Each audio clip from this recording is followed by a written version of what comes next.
نقاب ڈرامہ تو کافی انٹرسٹنگ ہوتا جا رہا ہے کیونکہ جس طرح سے ایمان پہلے تیمور اور پھر لیلا کو بے عزت کر کے اپنے آفس سے نکالنے والی ہے، یقیناً ان دونوں کو ان کی اوقات پتہ چل جائے گی۔ ایمان کو تو حیرت کا جھٹکا لگتا ہے جب اسے پتہ چلتا ہے کہ بلال اور لیلا کی ڈائیورس ہو چکی ہے، لیکن دل ہی دل میں وہ ایک بار پھر بلال کے لیے ہی نیگیٹو سوچتی ہے۔ اسے یہی لگتا ہے کہ شاید سکسیسفل ہونے کے بعد بلال نے ہی لیلا کو چھوڑنے کا فیصلہ کیا ہوگا، لیکن ہمیشہ کی طرح ایک بار پھر بلال کے لیے نیگیٹو سوچ کے ایمان کو شرمندگی کا سامنا کرنا پڑے گا، کیونکہ بہت جلد اس کے سامنے یہ حقیقت آ جائے گی کہ طلاق کا فیصلہ بلال کا نہیں بلکہ لیلا کی ڈیمانڈ تھی۔ ادھر تیمور کو ایمان نے جب سے ذلیل کر کے اپنے آفس سے نکالا ہے تو وہ پہلے سے بھی زیادہ ایمان کے پیچھے دیوانہ ہو چکا ہے۔ اب تو وہ ہر صورت نہ صرف ایمان کو حاصل کرنا چاہتا ہے بلکہ اسے اس کی نوکری سے معطل کروا کے ایمان کو اپنی پاور دکھانا چاہتا ہے، جس کے لیے اب دن رات وہ اپنی سورسز چلانے میں لگا ہوا ہے۔ اور تیمور کی خوش فہمی دیکھیں کہ اسے یہ لگتا ہے بلال نے سی ایس ایس صرف تیمور کو امپریس کرنے کے لیے پاس کیا ہے، اور ادھر تیمور کے ماں باپ کو یہی لگتا ہے کہ ایمان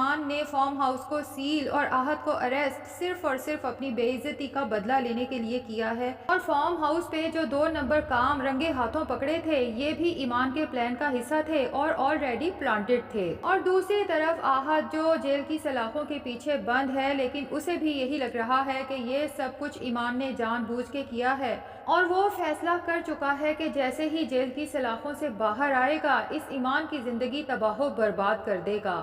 اپنی بہن لیلا کو مشورہ دیتا ہے کہ اس سے پہلے کہ یہ کیس کورٹ تک پہنچے اور ایمان تمہارے خلاف وہ جھوٹے ثبوت کورٹ میں پیش کرے، تمہیں فوراً سے پہلے ملک چھوڑ کے چلے جانا چاہیے۔ ساتھ ہی اپنی ماں اور لیلا کو سختی سے منع کر دیتا ہے کہ دوبارہ آپ لوگ مجھ سے ملنے جیل نہیں آئیں گے کیونکہ یہ اچھی جگہ نہیں ہے۔ اب آہت تو یہ سب کچھ لیلا کو بچانے کے لیے کر رہا ہے، لیکن پتہ نہیں لیلا کون سی ہواؤں میں ہے اور کن خوش فہمیوں کا شکار ہے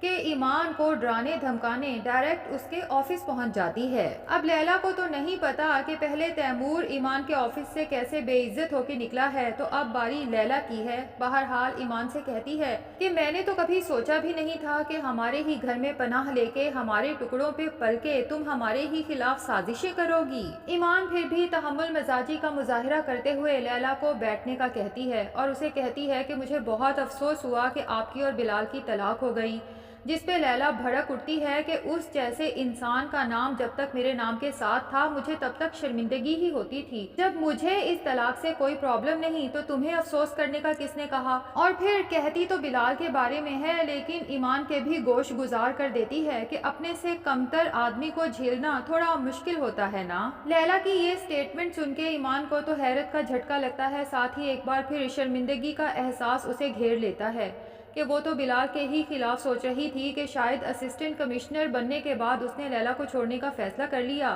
لیکن یہاں تو الٹی گنگا بہہ رہی ہے۔ اس لیے لیلا سے حیرت سے پوچھتی ہے کہ تم نے بلال سے طلاق کا فیصلہ اس کی کمتری کی وجہ سے لیا؟ تو لیلا حقارت سے بلال کا ذکر کرتے ہوئے کہتی ہے کہ ظاہر ہے پتہ نہیں اب کہاں ہے اور کہاں کی خاک چھان رہا ہوگا، اور پھر ایمان سے کہتی ہے کہ تم جس بلال کا بدلہ لینے کے لیے ہمارے خاندان کے ساتھ یہ سب کچھ کر رہی ہو تمہیں یہ بہت بھاری پڑے گا۔ ایمان لیلا سے کہتی ہے کہ لیلا اگر تمہارے فارم ہاؤس پہ کوئی انلیگل ایکٹیویٹی نہیں ہو رہی تھی تو تمہیں ڈرنے کی یا پریشان ہونے کی ضرورت نہیں ہے، جب کیس عدالت میں چلے گا تو دودھ کا دودھ اور پانی کا پانی ہو جائے گا، اور جہاں تک تمہارا یہ خیال ہے کہ یہ سب کچھ میں نے بلال کی بے عزتی کا بدلہ لینے کے لیے کیا ہے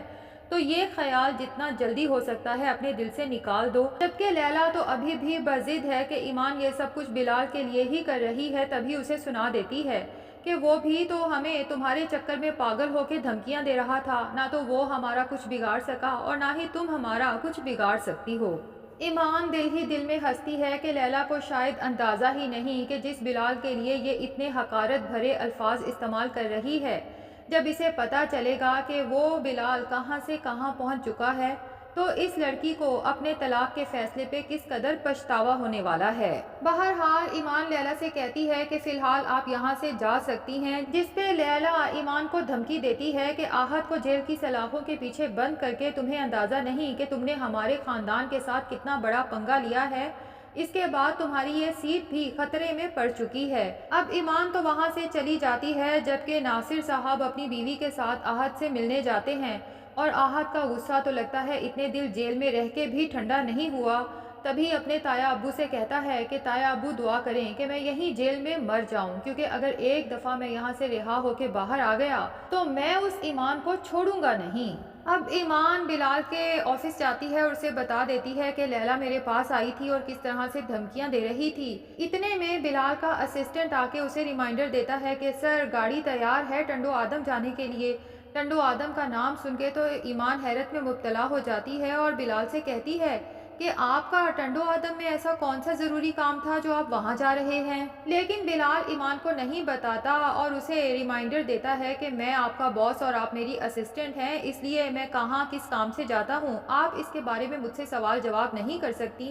ہاں البتہ آپ کب اور کیا کرتی ہیں، کہاں جاتی ہیں، اس کے لیے آپ کو جانے سے پہلے اور آنے کے بعد تمام رپورٹ مجھے سبمٹ کروانا ہوگی۔ لیکن ایمان سوچتی ہے کہ اگر گاڑی ٹنڈو آدم جا ہی رہی ہے تو میں بھی سر کے ساتھ چلی جاتی ہوں، اسی بہانے اماں ابا سے ملاقات بھی ہو جائے گی۔ تبھی وہ بلال کے پاس آتی ہے، ریکویسٹ کرتی ہے کہ سر کیا آپ مجھے اپنے ساتھ لے جا سکتے ہیں۔ اب یہاں پر یہ بھی ممکن ہے کہ بلال ٹنڈو آدم ایمان کے گھر کے کیس کے سلسلے میں ہی جا رہا ہو، تاکہ ان کرایہ داروں کے قبضے سے گھر خالی کروا کے واپس ایمان کے فادر کو کاغذات ہینڈ اوور کیے جا سکیں۔ اور ادھر زارا جو اپنے شوہر کی ایک ایک ایکٹیویٹی پہ نظر رکھتی ہے، اب جب دیکھتی ہے کہ تیمور دن رات ایمان کے سلسلے میں ہی کبھی کسی سے اور کبھی کسی سے بات کر رہا ہے، کیونکہ وہ ایمان کی نوکری کے پیچھے پڑ چکا ہے۔ دراصل وہ ایمان کو واپس حاصل کرنا چاہتا ہے اور یہ بات زارا بہت اچھے سے سمجھتی ہے۔ ابھی بھی تیمور زارا سے چھپ کے کسی سے کال پہ بات کر رہا ہوتا ہے کہ زارا چپ کر کے پیچھے پہنچ جاتی ہے اور ساری بات سن لیتی ہے، جس پہ تیمور کو تو شدید غصہ آتا ہے۔ زارا تیمور سے کہتی ہے کہ میں نے آپ کو پہلے بھی سمجھایا تھا اور اب ایک دفعہ پھر سمجھا رہی ہوں کہ ایمان کا پیچھا چھوڑ دیں، آپ کی دال یہاں گلنے والی نہیں ہے، جس پہ تیمور غصے سے زارا سے کہتا ہے کہ زارا میں تمہاری ان چھوٹی چھوٹی غلطیوں کی وجہ سے تمہیں چھوڑنا نہیں چاہتا۔ دوسرے لفظوں میں وہ زارا کے گوش گزار کر رہا ہے کہ بے شک تم پریگننٹ ہو، لیکن اگر تم اسی طرح سے میری کالز چھپ چھپ کے سنتی رہو گی اور میرے معاملات میں اپنی ٹانگیں اڑاتی رہو گی تو میں تمہاری پریگننسی کے باوجود بھی تمہیں اس رشتے سے آزاد کر سکتا ہوں۔ اب زارا تو خود کو بہت بے بس محسوس کرتی ہے اور اسے اندازہ ہو جاتا ہے کہ اس تیمور کو میں جتنا بھی اپنا بنانے کی کوشش کر لوں، لیکن یہ انسان اندر سے گھٹیا ہے اور گھٹیا ہی رہے گا اور ہمیشہ مجھے اس رشتے کو لے کے اذیت پہنچاتا رہے گا۔